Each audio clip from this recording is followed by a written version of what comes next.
I found out my aunt had stolen the house my grandmother left me 3 days after her funeral. At first, I thought it was a mistake. Then, I saw my signature on a document I had never signed. And by the time I learned who had helped her do it, half my family had already chosen her side. What happened next destroyed relationships that had lasted for decades, and it all started with a small white house at the end of Maple Street. Welcome back to Calm Drama Stories, where quiet people stop defending themselves and start letting the truth speak. Before we begin, tell us in the comments where you're listening from today. And if you enjoy emotional family stories filled with secrets, betrayal, and unexpected justice, don't forget to subscribe. Now let me tell you how my aunt almost stole the only thing my grandmother ever left me. My name is Hannah Carter. I'm 32 years old.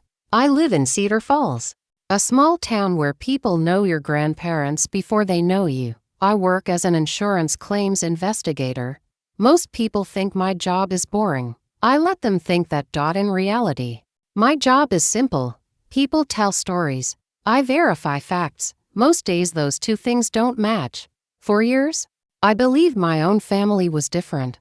I was wrong. The center of my family was my grandmother, Evelyn Carter. Everyone called her Grandma Eve. She lived in a small white house on Maple Street. Nothing about the house was impressive. The roof was old. The porch leaned slightly to one side. The fence had needed replacing for at least 10 years. But to me, it was the most important place in the world, because it was the place where I felt safe. When my parents divorced, I spent weekends there. When I failed my first college exam, I cried there. When my first serious relationship ended, Grandma Eve made me tea and listened without judgment. That house held almost every important memory I had, and my aunt knew it. My Aunt Denise was my mother's younger sister. She wasn't evil. At least not in the way movies make villains look. She smiled often. She hugged people. She remembered birthdays. She just had one problem. She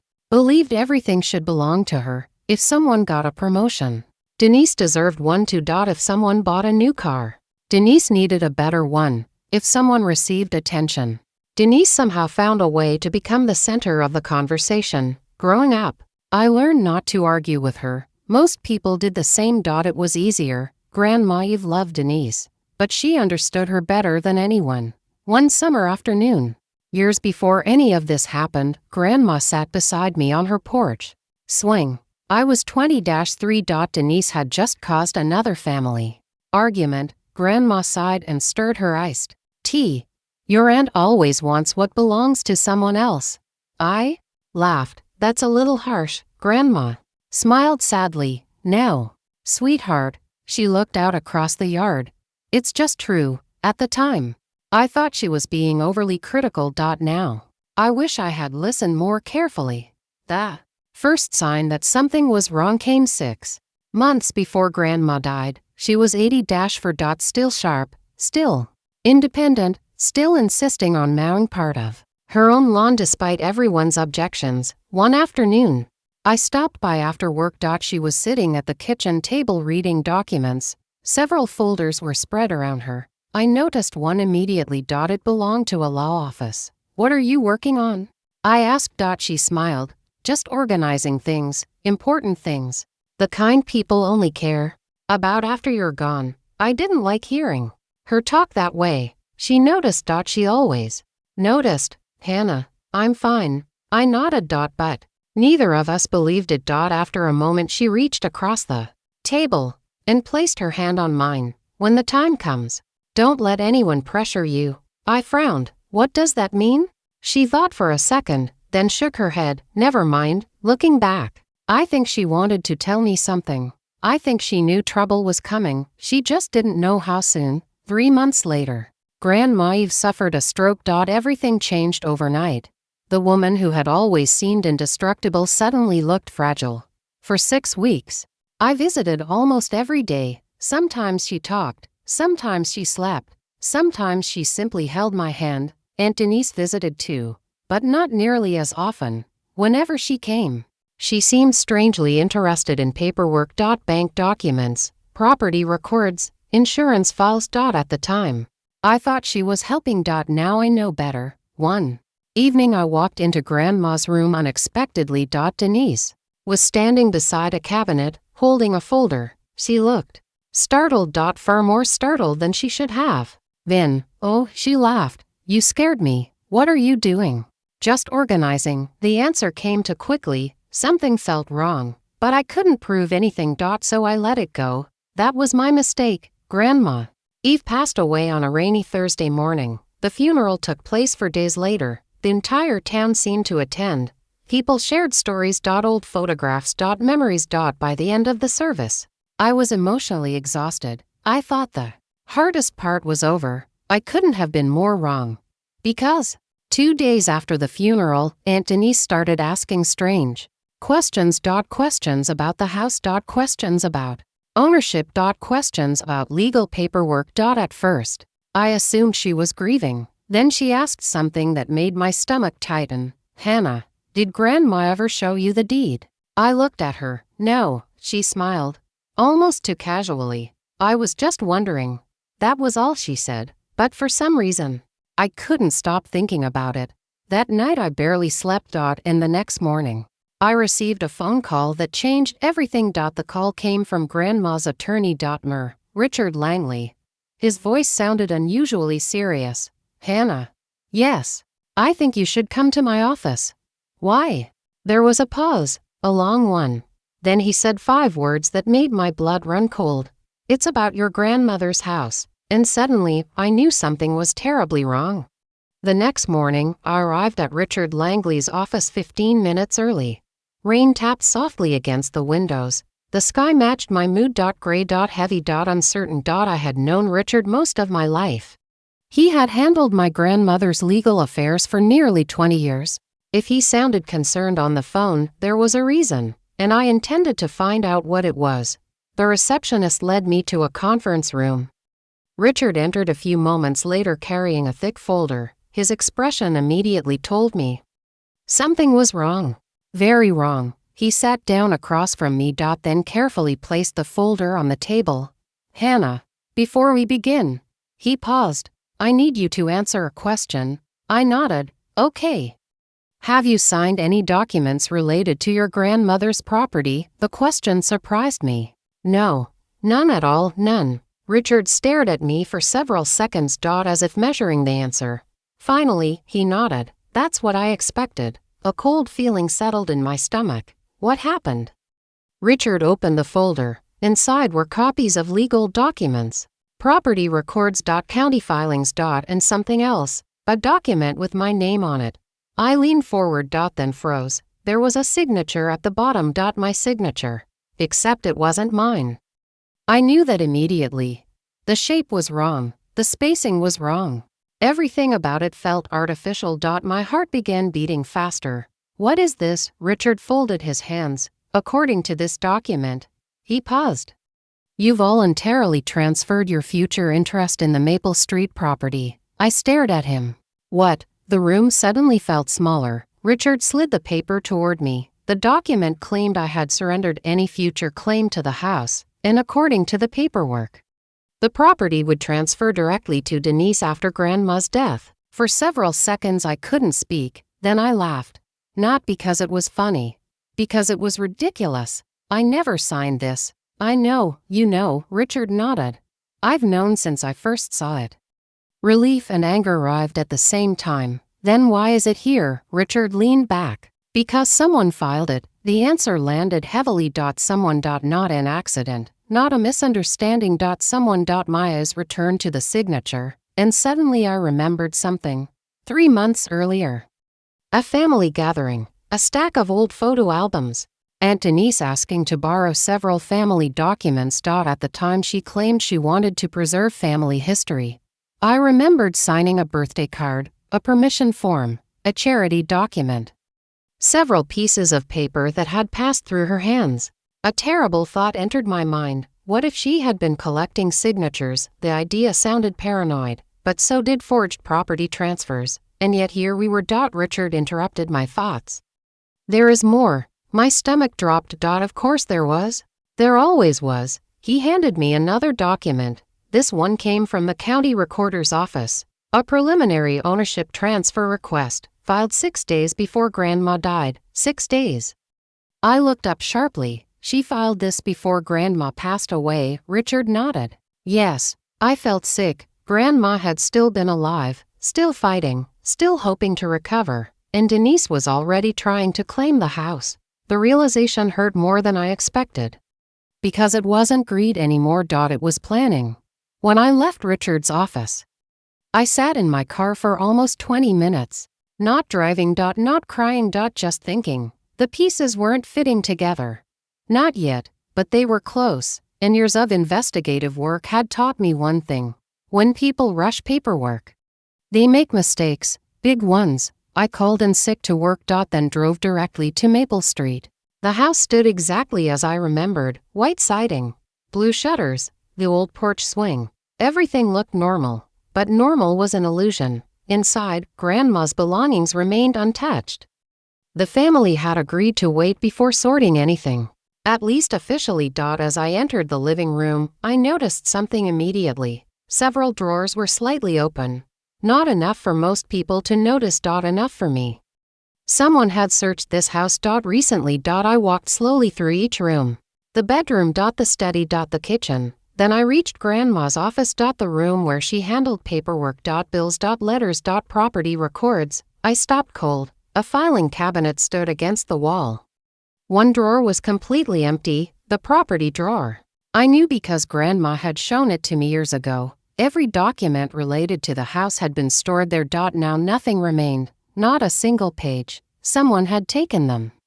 And suddenly I knew exactly who. That evening I drove to my parents' house. Not to confront anyone. Not yet. I needed information. The smell of lemon furniture polish greeted me the moment I walked inside. Just like always. My mother smiled nervously. Hannah.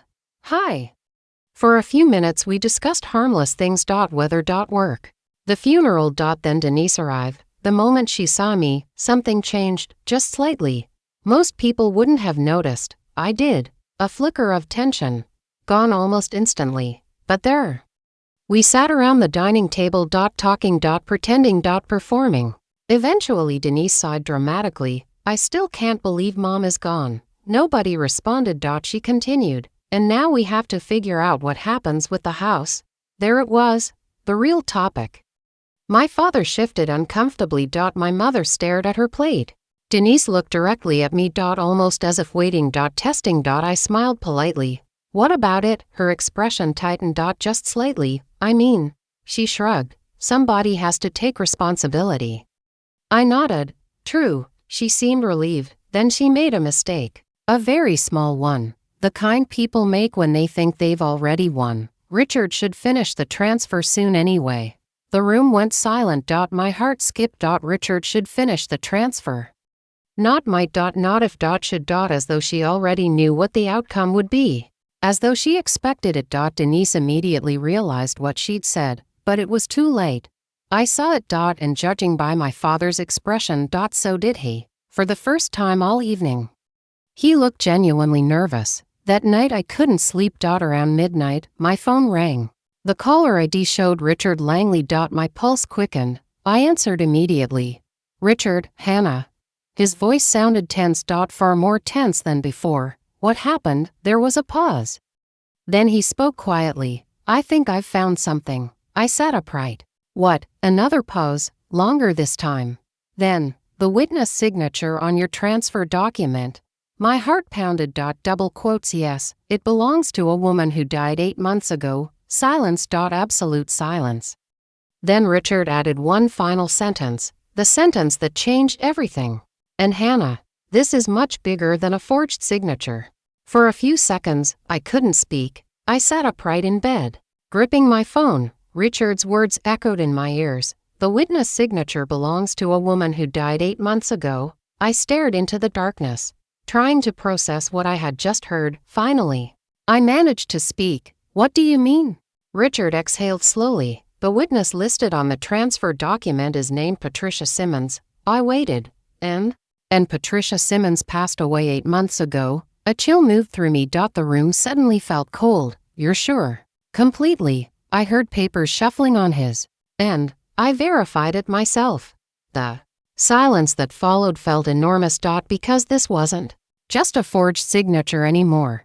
This wasn't even just property fraud. Someone had used the name of a dead woman to help steal a house. Someone had assumed nobody would ever check. Someone had become careless, and careless people leave evidence behind. The next morning, I met Richard at his office. The moment I arrived, he handed me a folder. Inside were copies of death records, county filings, property documents, everything connected to Patricia Simmons. Richard tapped one page. This is her death certificate. The date was clear. 8 months earlier. There was no room for doubt. No explanation. No misunderstanding.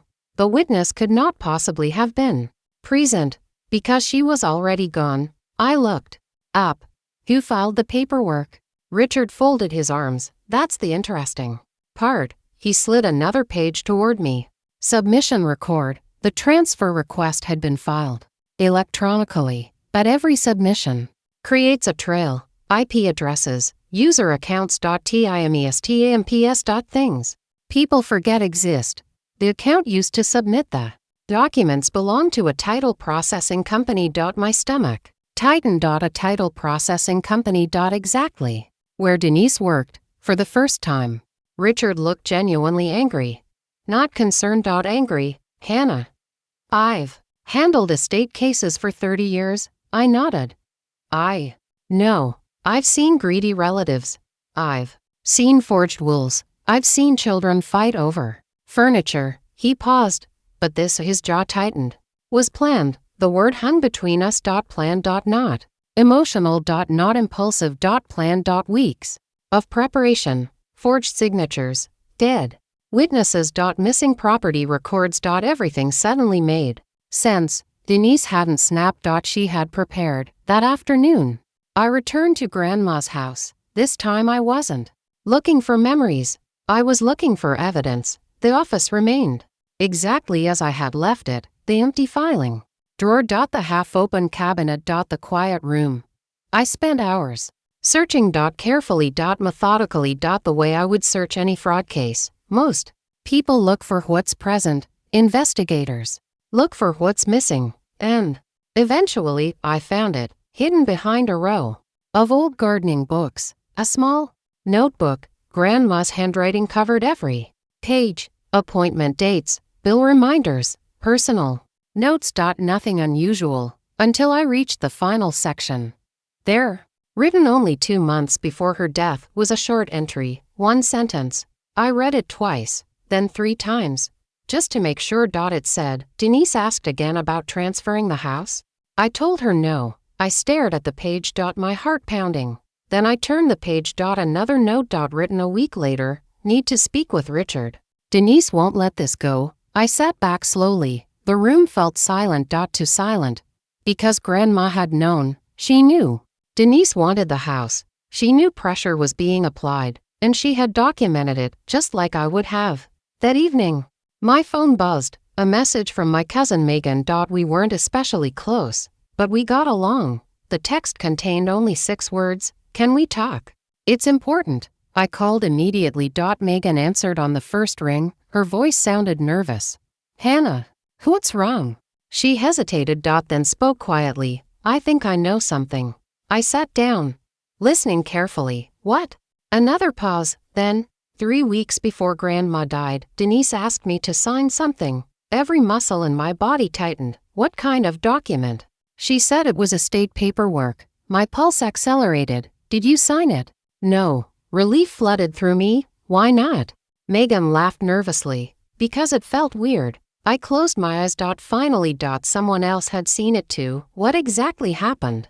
Megan explained everything. Denise had approached her privately, asked her to witness paperwork, encouraged her not to read it, promised Richard already approved it. Megan declined. At the time, she thought nothing of it. Now she wasn't so sure. Neither was I after the call ended.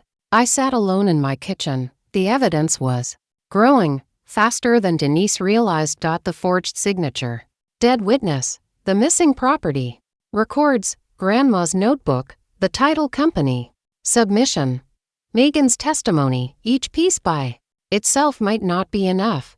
Together, they formed a picture, and the picture wasn't good.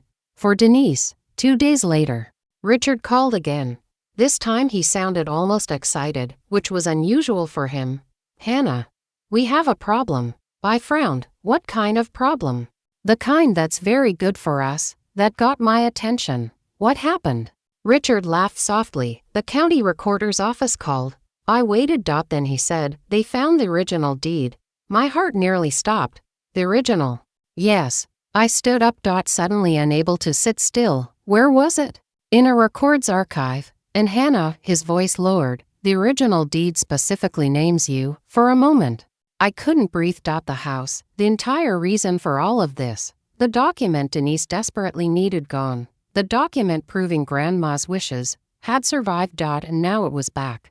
That night, my mother called, the first time in days. Her voice sounded unusually cheerful, too cheerful. "Hannah, hi. Mom, we're all getting together. Sunday." I already knew. Family dinner. The same gathering Denise had been pushing for, the same gathering where she planned to control the narrative, the same gathering where she expected everyone to support her. I smiled to myself. Because for the first time, I was looking forward to it. "Will everyone be there?" I asked. "Of course. Aunt Marie." "Yes." "Uncle Robert." "Yes." "Megan."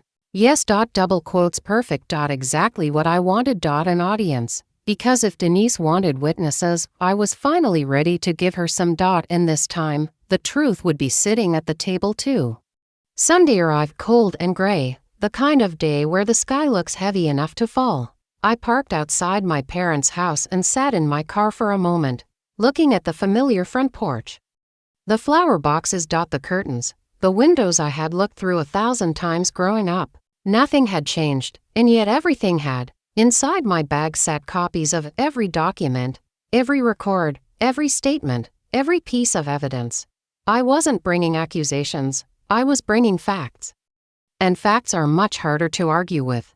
The smell of lemon furniture polish greeted me the moment I stepped inside. Just like always, the dining room was already full. My parents, Aunt Denise, Uncle Robert. Aunt Marie. My brother Danny. Megan. And several cousins, exactly the audience Denise wanted.